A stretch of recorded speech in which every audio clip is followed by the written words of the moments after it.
생명과학 원을 듣는 포천고등학교 2학년 학생 여러분 안녕하세요.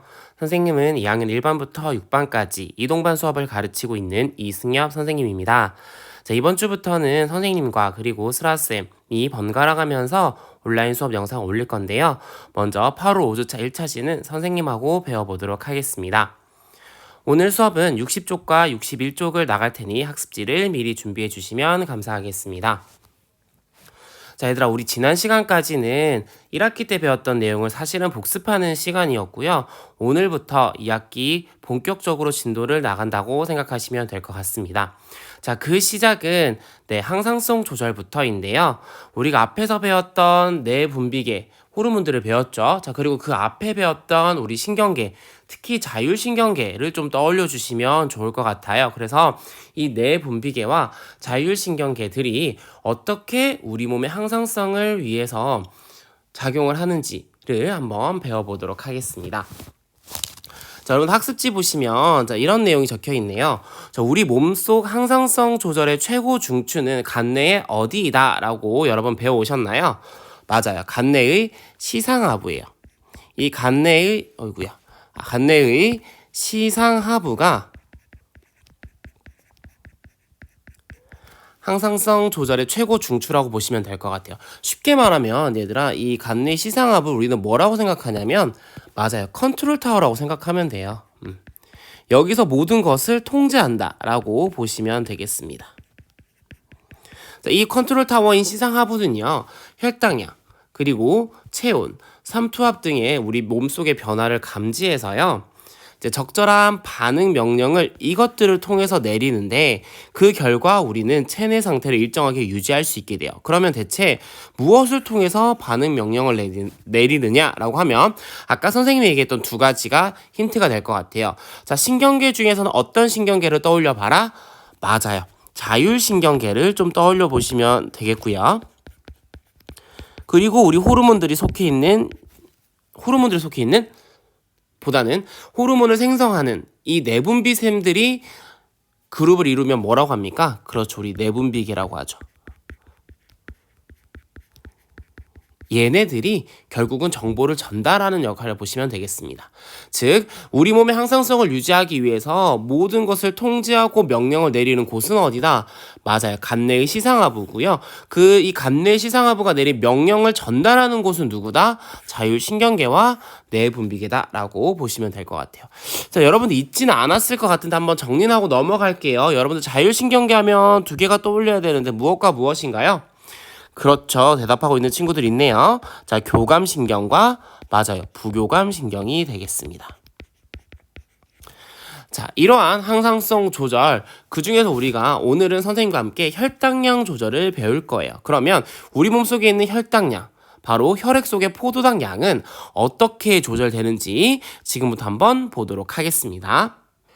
포도당은 여러분들도 알다시피 사람의 주요 에너지원으로 어때요, 얘들아? 그렇죠. 꼭 필요한 아이잖아요. 그렇기 때문에 우리 몸속에서 없으면 안 되는 아이인데 그렇다고 얘들아 항상 많을 필요는 그렇죠. 없어요. 필요할 때만 있어 달라라는 의미예요. 그럼 필요하지 않다면 어떻게 하는 게 좋을까? 그렇죠. 일정 수준만 남겨놓고 나머지는 버리긴 아깝잖아. 그치? 내가 어떻게 얻은 건데? 그러니까 저장하려고 해요. 어떤 형태로 그럼 우리 몸을 저장하느냐라고 하면 포도당을 글리코젠이라는 형태로 바꿔서 간과 근육에 저장을 합니다. 자, 저장을 하고 있다가 포도당이 부족하다라는 신호가 떨어지면 이 글리코젠을 포도당으로 분해시켜서 다시 에너지원으로 사용을 해요. 이러한 과정을 통해서 우리 몸속에 있는 혈당량은 일정하게 유지가 되는 겁니다. 그리고 이 과정은 매우 중요하고요. 정상인이라면 어떻게 유지되고 있느냐? 바로 혈액 100ml당 약 70에서 110mg 정도로 유지가 되는데요. 이 수치는 얘들아 항상 이래야 되는 것은 아니라 언제 이래야 되느냐라고 하면 여러분들 그 건강검진 하기 전날 금식하라고 하잖아요. 보통 몇 시간 금식이라고 하냐면 맞아요. 누군가 얘기하는 것 같은데 지금 맞아 8시간 금식이에요. 8시간 이상 금식하라고 합니다. 그래서 8시간 이상의 금식 후에 재는 혈당이라고 해서 얘를 우리는 뭐라고 하냐면 공복혈당이란 용어를 써요. 그래서 이 공복혈당이 이 수치면 정상. 만약에 공복혈당인데도 불구하고 이 수치보다 높으면 얘보다 높으면 우리는 고혈당이다라고 이야기를 하고요. 추가적인 여러 검사를 통해서 혹시나 당뇨병은 아닐까라는 의심을 해보게 됩니다. 자, 그리고 만약 얘보다 낮으면 우리는 뭐라고 하냐면 저혈당이라고 해요. 이해되겠죠? 그래서 우리가 공복혈당을 기준으로 가지는 거고요. 우리 다음 장에서 배우긴 하겠지만 밥을 먹고 나면 얘들아 일단 얘보다 높아져요. 그래서 밥 먹고 재면 다 고혈당이에요. 또 운동을 하고 나서 보면은요, 운동하면 에너지원 많이 필요하잖아요. 그치? 포도당 많이 썼지. 그래서 얘보다 더 낮을 수밖에 없어요. 그럼 다 저혈당이에요. 그럼 그때 재면 어떻게 될까? 다 고혈당 또는 다 저혈당이 되겠지. 그렇기 때문에 그때 재는 것이 아니라 언제 공복혈당이고 휴식 상태일 때 혈액을 채취해서 우리는 혈당 수치를 확인합니다. 이렇게 보시면 될 것 같고요. 참고로 여기서 하나 정리를 더 하자면 쌤 여기서 글리코젠이라는 게 있는데 대체 얘가 뭐예요? 라고 한다면 우리는 이렇게 간단하게 한번 정리를 해볼게요. 동물이 당을 저장하는 형태다.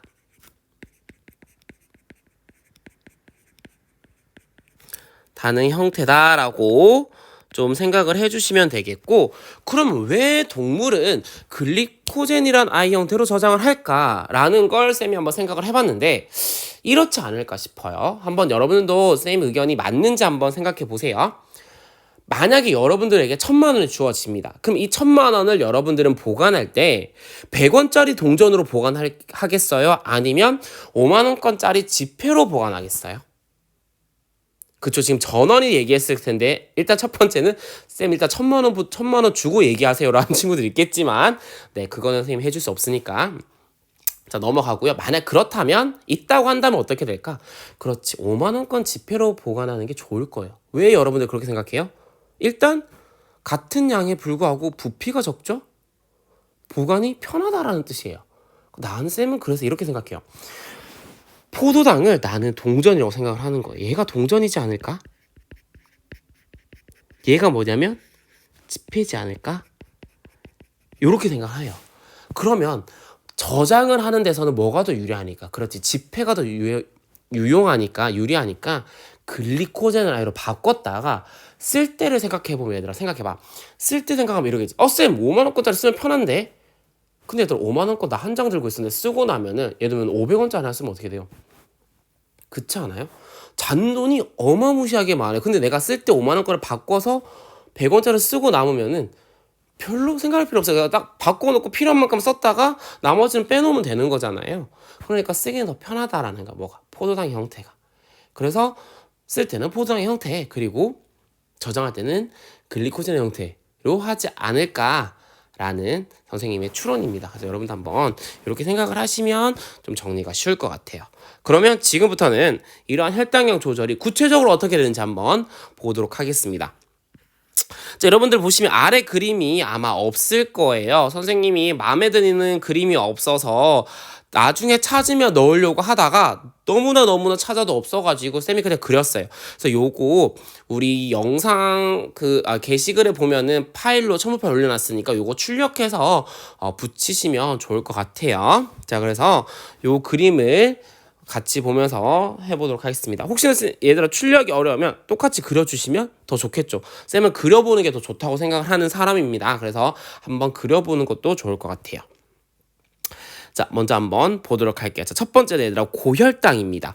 고혈당일 때 고혈당이란 자극이 주어지면 이 고혈당 자극은 두 군데로 가요. 자, 첫 번째는 어디로 가냐면 맞아요. 컨트롤 타워로 가야 되겠죠. 간내 시상하부로 갑니다. 이렇게 간내 시상하부에서 고혈당 자극을 감지를 해요.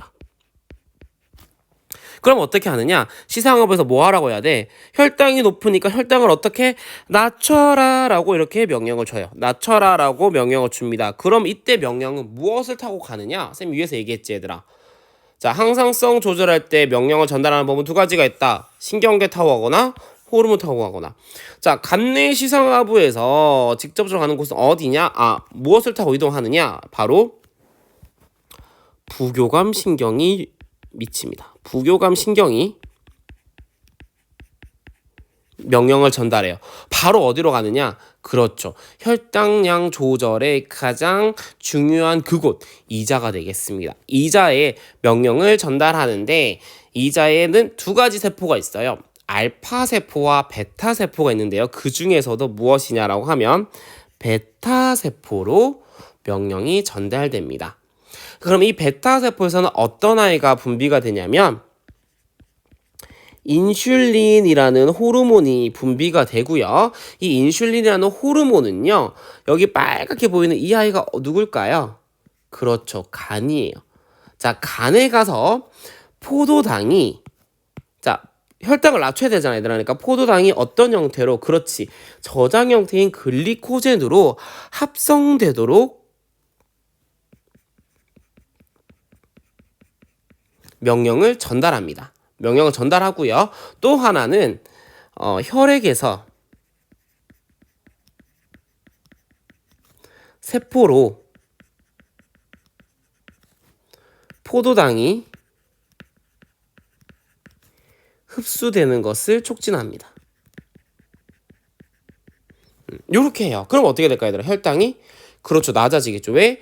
자, 혈당은 혈액에서의 포도당 양인데 혈액에 있던 포도당이 어디로 가니까? 세포로 들어가니까 혈당량이 낮아질 거고요. 두 번째는 포도당을 글리코즈로 바꾸니까 또 포도당이 줄어들 수밖에 없겠죠. 이렇게 우리는 혈당을 낮춥니다. 누가요? Yes, 인슐린이 그렇게 합니다. 자, 그런데 이때 얘들아 좀 독특한 거는 있잖아요. 꼭 이 혈당이 높다라는 고혈당 신호를 간뇌 시상하부에서만 주는 것이 아니라 정말 독특하게도 이자의 베타세포가 어머나 다 줘버렸네. 이자의 베타세포가 직접 감지할 수도 있어요. 그래서 다이렉트로 그냥 베타세포가 자극을 인지해서 인슐린의 분비를 촉진시키기도 합니다. 자, 이게 바로 혈당이 높을 때의 조절 과정이고요. 자, 반대로 혈당이 낮을 때의 조절 과정을 한번 보도록 할게요. 자, 저혈당이 됩니다. 그럼 저혈당 자극 아까랑 똑같이 신호가 어디로 간다? 맞아요. 시상압으로 가야 되겠죠. 컨트롤 타워로 올라갑니다. 그러면 이 컨트롤 타워 시상압으로 가서 이번에는 이자의 다른 세포로 자극을 주는데요. 이때 무엇을 타고 가느냐? 맞습니다. 부교감이 아닌 그렇죠. 혈당을 높이는 거니까 교감신경을 타고 가요. 그래서 교감신경을 타고 가서 무슨 세포로 가느냐? 이자의 알파세포로 갑니다. 알파세포로 가면 이 알파세포에서는 교감신경의 명령을 받아 이 호르몬의 분비를 촉진시키는데 그 아이가 바로 무엇이냐? 글루카곤이 되겠습니다. 자, 그럼 이 글루카곤은 어디로 가느냐? 간에 가서 또 다른 명령을 내리는데요. 이제는 뭐야 얘들아? 포도당이 부족하니까 저장해 놓은 포도당을 써야 되겠지. 그래서 글리코젠을 포도당으로 어떻게 한다? 그렇죠. 분해시키는 과정을 촉진시킵니다. 누가? 그렇지. 글루카곤이 그렇게 한다라는 거고요. 자, 아까 얘기했던 것처럼 독특한 게 또 있어요. 뭐냐면 아까 고혈당 얘들아 굳이 시상하부 안 거치고 누가 바로 직접 감지한다? 베타세포가 바로 감지한다 그랬지. 저혈당도 마찬가지입니다. 꼭 시상하부가 아니라 알파세포가 직접 저혈당 자극을 감지해서 글루카곤의 분비를 촉진시키기도 합니다. 자, 그리고 이때 얘들아 저혈당 때는 독특한 게 한 가지 더 있는데요. 자, 여러분들 이 교감신경은 자, 글루카곤 분비를 촉진시킬 뿐만 아니라 또 한 군데를 더 자극을 시킵니다. 또 다른 내분비샘인 부신속질을 교감신경이 자극을 시켜요. 그러면 이 부신속질에서 어떤 호르몬이 나오느냐라고 하면 우리 앞에서 배웠습니다. 맞아요. 에피네프린이라는 호르몬이 나와요. 그래서 얘도 어디에 작용해서 간에 작용해서 글리코젠이 포도당으로 분해되는 것을 촉진시키게 됩니다. 자, 이렇게 우리는 혈당이 높을 때와 혈당이 낮을 때 어떻게 혈당량이 조절되는지를 그림으로 봤고요. 이제 아래 표를 한번 채워보도록 하겠습니다. 자, 먼저 정상 범위보다 혈당량이 높을 때, 즉 쉽게 말하면 얘가 무엇일 때야 얘들아? 그렇지, 고혈당일 때를 생각을 해보자. 자, 고혈당일 때는 무엇이냐면 결국은 혈당량이 감소시키기 위해서는 어떤 아이가 분비되어야 돼? 그쵸. 인슐린이 분비가 돼야 돼요. 그럼 이 인슐린은 어디서 만들어서 분비시키는 거야? 이자의 베타세포다라고 정리를 하시면 되겠습니다. 그럼 대체 이 인슐린은 어떻게 분비가 되느냐? 자, 첫 번째는 아까 얘기했던 것처럼 베타세포가 직접 고혈당을 감지해서 분비하기도 하고요. 또는 시상하부가 감지를 해서 무슨 신경을 통해? 그렇죠. 부교감 신경을 통해 누구에게 명령을 전달한다? 이자의 베타세포에 전달한다. 자극을 주면 인슐린의 분비가 증가하게 됩니다. 그러면 이 분비된 인슐린은 어디에 작용하느냐? 간에 작용해서 포도당을 무엇으로 바꾼다? 그렇죠. 글리코젠으로 합성해서 저장을 하고요. 또는 혈액에서 체세포로의 포도당 흡수를 촉진시킨다 라고 볼 수가 있겠네요. 자, 그러면 이때 우리는 인슐린의 표적세포 또는 표적기관을 정할 수 있을 것 같은데 그것은 무엇이다? 그렇죠. That's right. 간 또는 그렇지. 체세포이다 라고 우리는 이야기할 수가 있겠네요. 자, 이번 넘어가서 반대로 정상보다 혈당량이 낮을 때 무엇입니까? 이때는 그렇죠. 고혈당일 때, 저혈당일 때를 한번 보도록 하겠습니다. 자, 저혈당일 때는 즉 혈당을 높이는 게 목적이니까 호르몬이 나와야 되는데 혈당량을 높이는 호르몬이어야 되는데 자, 이자에서는 누가 나오냐면 그렇죠. 글루카곤이 나오고요. 부신에서는 누가 나오냐면 맞습니다. 에피네프린이 분비가 되어야 돼요. 이때 에피네프린은 부신의 어디? 안쪽인 속질에서 글루카곤은 이자의 어디? 알파세포에서 생성 분비된다라고 큰 틀은 기억을 하셔야 되겠고요. 자, 그러면 이들이 어떻게 분비가 되는지 먼저 글루카곤부터 보겠습니다. 자, 글루카곤은 아까 얘기했다시피 이자의 알파세포가 직접 저혈당을 감지해서 분비가 높아지기도 하고요. 또는 시상하부가 혈당 낮아요 라는 신호를 받고 무슨 신경을 통해? 그렇죠. 교감신경을 통해 이자의 알파세포를 자극하면 글루카곤의 분비가 증가하게 됩니다. 자, 반면 부신 속질에서 에피네프린이 분비가 촉진되는 과정은요. 시상하부가 부신 속질을 자극하는데 무슨 신경을 통한다? 이때도 맞아요. 교감신경을 통해서 부신 속질을 자극하면 에피네프린의 분비가 증가합니다. 이렇게 정리를 하시면 되겠고요. 그럼 이때 분비된 글루카곤과 에피네프린은 어디에 작용을 합니까? 둘 다 맞습니다. 간에 작용을 해서 글리코젠을 무엇으로? 맞아요. 포도당으로 분해되는 과정을 촉진시킨다. 그렇게 해서 낮아졌던 혈당을 높인다라고 정리하시면 되겠습니다. 자, 그럼 이렇게 해서 얘들아 일단은 혈당이 높을 때와 혈당이 낮을 때 우리 몸은 어떻게 혈당량을 정상화시키는지에 대해서 배웠고요. 우리는 넘어가서 61쪽으로 가면은 이제 이 혈당량 조절을 실제로 그래프를 보고 분석해 보도록 하겠습니다. 자, 가기 전 먼저 선택과제 하나 안내를 할게요. 자, 이번에 선택과제는 무엇이냐면 사실 글루카곤과 에피네프린 외에도요. 혈당량을 높이는 호르몬이 하나 더 있습니다. 바로 우리 앞에서 선생님이 언급을 했었는데 바로 무엇이냐면 부신 겉질에서 분비되는 호르몬인 당질 코르티코이드라고 하는 아이도요. 혈당량을 높입니다. 자, 그런데 지금 우리 이 혈당량 조절할 때는 쌤이 당질 코르티코이드 다뤘어요? 안 다뤘어요? 안 다뤘어요. 왜 안 다뤘을까? 무언가 조금은 그쵸, 다르기 때문에 안 다뤘습니다. 그렇다면 이 당질 코르티코이드는 대체 어떤 상황에서 분비가 되어 혈당량을 증가시킬지에 대해서 한번 자료 조사해 보시고 그 조사한 내용을 보고서로 정리하여 각 선생님들 우리 1에서 6반은 쌤한테 그리고 뒤에 7에서 8, 9 친구들은요 슬아쌤한테 제출하시면 여러분들 생활기록부 작성에 도움 되리라 생각이 됩니다. 자, 그러면 60쪽 이렇게 마무리하고요. 우리는 61쪽으로 넘어가 보도록 하겠습니다. 혈당량 조절을 그래프로 한번 알아볼 텐데요. 자, 그림 가와 다가 제시되어 있어요. 자, 그림 가는 건강한 사람의 식사 후 시간에 따른 포도당, 인슐린, 글루카곤 혈중 농도 변화를 나타낸 것이고요. 나는 운동을 하는 동안 시간에 따른 글루카곤 혈중 농도 변화를 나타낸 것입니다. 자, 이 가와 나를 분석하는데 필요한 질문들이 아래 세 가지가 있는데 그럼 한 가지 질문씩 해결해 보도록 해볼게요.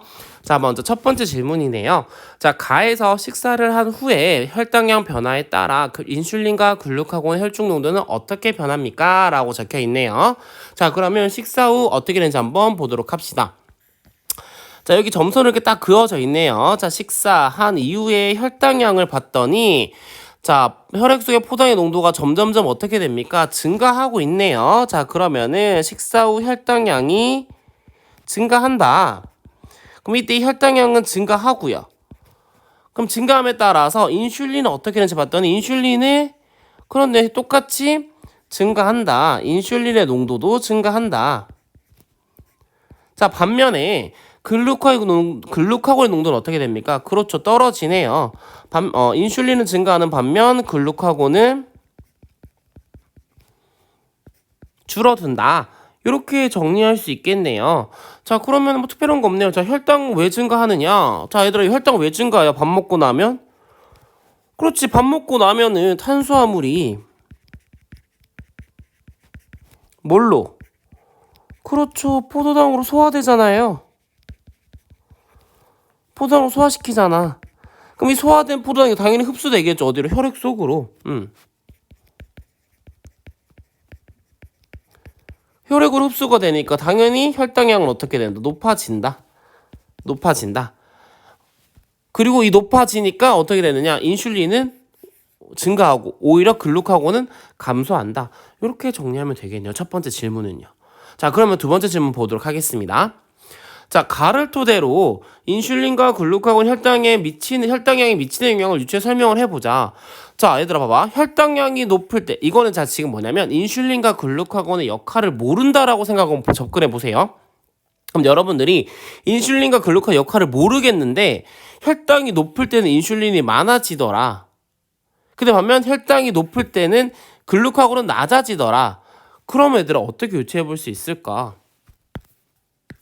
이렇게 정리할 수 있지 않을까요? 인슐린은 언제 증가한다? 혈당량이 높을 때 증가한다. 반면 글루카곤은 혈당량이 높을 때 어떻게 됩니까? 감소하더라. 자, 반면 얘들아 이어서 그림 한번 볼게요. 여기 보시면 자, 포도당 이번엔 점점 떨어지고 있지. 떨어지고 있을 때 인슐린 분해가 어떻게 돼요? 인슐린 똑같이 떨어지고 있어요. 자, 그런데 글루카곤은 어떻게 됩니까? 살짝 그렇죠, 올라가네요. 그럼 무슨 말이냐? 인슐린은 혈당이 높을 때는 증가하는데 혈당이 낮을 때는 감소한다. 반면 글루카곤은 혈당이 높을 때 감소하더니 혈당이 낮을 때는 증가하네? 이렇게 볼 수 있다라는 거예요. 그러면 여러분은 이거를 가지고 어떤 결론을 내릴 수 있을까? 인슐린은 뭐 한다? 그렇지, 혈당이 높을 때 증가하고 낮을 때 감소하는 걸 봐서 혈당량을 어떤 역할이다? 낮추는 역할이다라고 추론해 볼 수가 있겠죠. 반면 글루카곤 높을 때는 오히려 작고 낮을 때 증가하더라. 그러면 얘는 뭐 할 때 목적일까요? 그렇죠, 오히려 얘는 혈당량을